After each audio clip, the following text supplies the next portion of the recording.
नमस्कार दोस्तों, आपका स्वागत है मेरे इस YouTube channel lifestyle and motivation with Abhishek में। दोस्तों, बोर्ड एग्जाम में आपके मात्र लगभग 20 दिन रह गए हैं। तो आज हम बात करेंगे कि इन 20 दिन में ऐसा क्या करें जिससे हमारे नंबर कुछ पहले से ज़्यादा अच्छे हो जाएं, कुछ और हम स्कोर कर पाएं। ये वीडियो दोनों लोग के लिए है। सबसे पहले देखो, जिनकी तैयारियां हैं, जो पढ़ चुके हैं, एक बार पूरा सिलेबस कंप्लीट कर चुके हैं, जो सीरियस हैं, जिन्होंने साल भर पढ़ाई की है, उसके लिए कोई बहुत ज़्यादा टिप्स नहीं है। उनके लिए टिप्स यही है कि वो अब नई चीज़ पढ़ने पे ना जाएं, बार बार रिवीजन करें, प्रीवियस ईयर के क्वेश्चन लगाएं, एनसीईआरटी की रीडिंग कर लें, एक बार देख लें कि किस तरह के क्वेश्चन बार बार पूछे जाते हैं और उनकी तैयारी करें। वो ऑलरेडी अगर एक बार पढ़ चुके हैं तो उनके लिए रिवीजन करना बहुत आसान है। मेरा वीडियो बेसिकली आज उन लोगों के ऊपर है जो किसी कारणवश घर में कोई समस्या हो गई, कोई बात हो गई, पढ़ाई से दूर हो गए बीच में, अब उनकी तैयारी उतनी अच्छी नहीं है, उन्होंने पूरा सिलेबस भी नहीं कंप्लीट कर रखा है, या घूमने फिरने के चक्कर में, गलत आदत में, किसी भी चक्कर में आप इस दोराहे पे हैं कि अब हम करें क्या। हमारी अच्छी से तैयारी भी नहीं है, हमारा पूरा कोर्स भी नहीं कंप्लीट हो पाया। तो उन लोगों के लिए मैं आपको कुछ सजेशन दूंगा जिसको आप फॉलो करके अपने कुछ नंबर बढ़ा सकते हो, डेफिनेटली एक अच्छा स्कोर कर पाएंगे। सबसे पहला काम, आपको मैं ये बता देना चाहता हूं कि देखिए, इस बार कोरोना की वजह से, जैसे आप देखेंगे कि दिसंबर जनवरी के आसपास कोरोना का हल्ला एक बार फिर से हो गया था, तो इसी वजह से बोर्ड्स ने अपने एग्जाम जो कि नॉर्मली मार्च में होते हैं या पिछले साल मई तक गए थे, उसको फरवरी में शिफ्ट कर लिया है। तो एक बात तो आप जान करके चलिए कि बोर्ड एग्जाम का पेपर बहुत ही आसान आने वाला है। और दूसरा, कॉपी चेकिंग करते समय ये अप्रोच होगा कि किसी को फेल ना किया जाए। तो आपको आंसर राइटिंग ऐसी करनी है कि आपको हर क्वेश्चन में कुछ ना कुछ लिखना है, लेकिन ऐसा नहीं कि सब में आपको गलत लिख देना है। अब आप पढ़ाई कैसे करें? तो सबसे पहला काम आप ये करिए, अपने दिमाग में डाल लीजिए कि अब हम सब कुछ 100% स्कोर करने की तरफ नहीं जाएंगे। मान लीजिए हमने पूरे साल भर में 40% ही अच्छे से पढ़ा है, तो उसको हम ऐसा रिवाइज करेंगे कि उसमें से हमारा एक भी नंबर ना छूटे, और 10, 20, 30% हम नए टॉपिक की तरफ जाएंगे।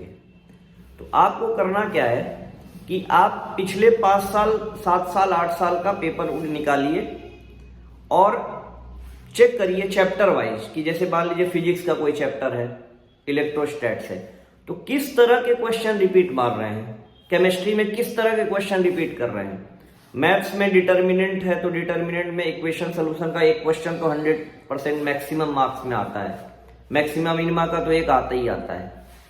ठीक है, तो किस तरह के ऐसे क्वेश्चन हैं जो हर साल आते हैं, मैक्सिमम नंबर में आते हैं, या 3 नंबर में आते हैं, या 1 नंबर में, मतलब उनमें से एक आना ही है, वो पैटर्न चेंज नहीं कर रहा है बोर्ड। तो जिनमें से फिक्स क्वेश्चन आते हैं वो टॉपिक पहले आप नोट कर लीजिए, सारे सब्जेक्ट में अलग अलग नोट करिए। उसके बाद देखिए कि किससे एक एक साल गैप करके, मतलब 10 बार में 5 बार आ रहा है, 6 बार आ रहा है, उन टॉपिक को नोट करिए और इन 2 टॉपिक पे आप ज्यादा फोकस करिए।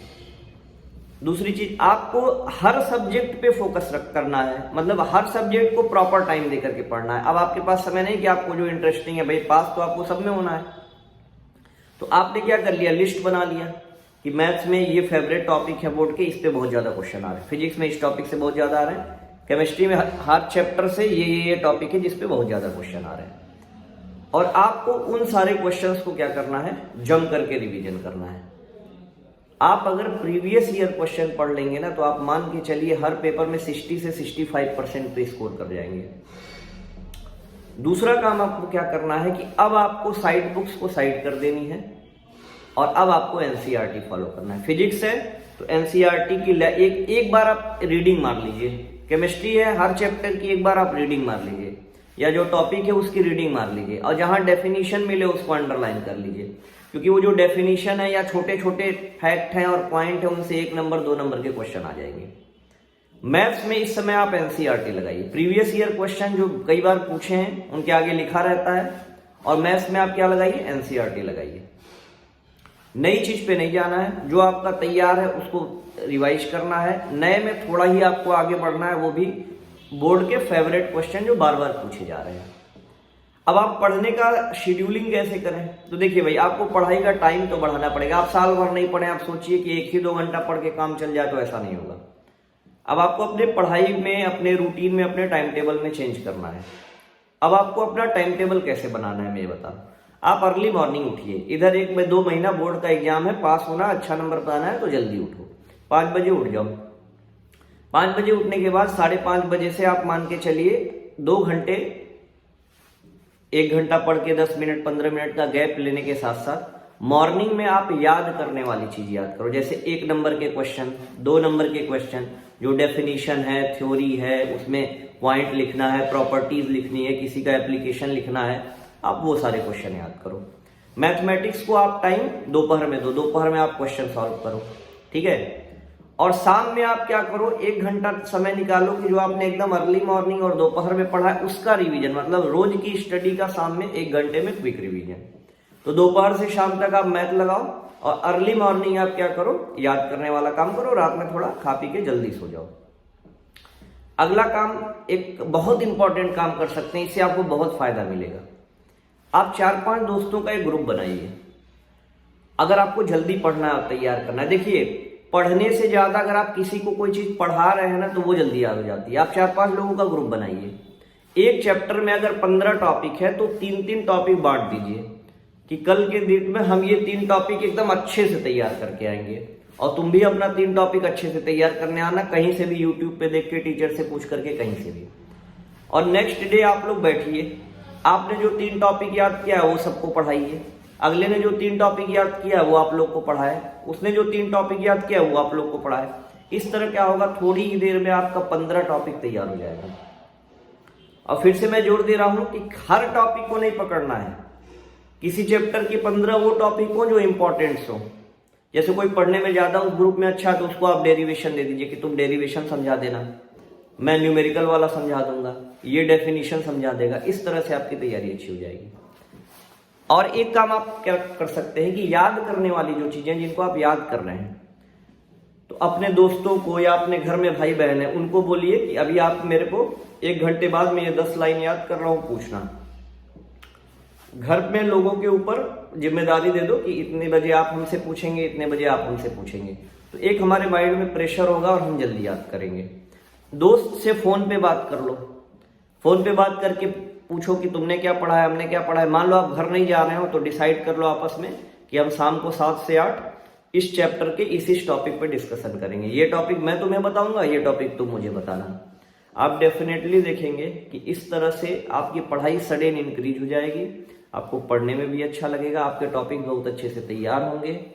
और आप बोर्ड में अगर आज के डेट में आपकी तैयारी 30 से 40% है तो अचानक 70, 75, 80 तक, इवन 90 तक भी पहुंच सकती है। अभी भी बहुत ज्यादा वक्त नहीं बीता है। जैसे मैं बोल रहा हूं वैसे पढ़ाई करिए, पूरे 100% के पीछे मत भागिए कि थोड़ा थोड़ा करके सब पकड़ लें, सब टॉपिक कवर कर लें। क्योंकि ऐसे में क्या होगा कि बड़े नंबर के जो क्वेश्चन आएंगे वो आप नहीं कर पाएंगे। अगर आप टच करके जाएंगे तो बड़े क्वेश्चन सॉल्व नहीं कर पाएंगे, उसमें नंबर आपको कम मिलेगा। तो जो आपको तैयार है उसकी 100% रिवीजन, जो आपने हर चैप्टर से पिछले 5-6 साल के पैटर्न में इंपॉर्टेंट देखा है उसका रिवीजन करना है। एक प्रॉपर शेड्यूल बनाना है, याद करने वाली चीजें सुबह, लगाने वाली न्यूमेरिकल वाली चीजें दोपहर, और शाम को डिस्कशन, पूछताछ, दोस्तों के साथ डिस्कशन, फोन पे, घर में भाई बहन को दे दीजिए कि वो आपसे क्वेश्चन पूछे। इस तरह से करके आप चलिए। जब बोर्ड एग्जाम नजदीक आ जाएगा तो पेपर कैसे लिखना है मैं इस पे भी बहुत इंपॉर्टेंट वीडियो बनाऊंगा। अगर उसको आपको जानना है तो आप मेरे चैनल को सब्सक्राइब करिए। जब मैं वीडियो बनाऊंगा तो बेल आइकन को अगर आप प्रेस किए रहेंगे तो इसका नोटिफिकेशन आपको मिल जाएगा। ऐसे ही वीडियो मैं आगे बनाता रहूंगा। ऐसी वीडियोस देखने के लिए चैनल को सब्सक्राइब करिए। मिलते हैं नेक्स्ट वीडियो में, तब तक के लिए धन्यवाद। जय हिंद, जय भारत।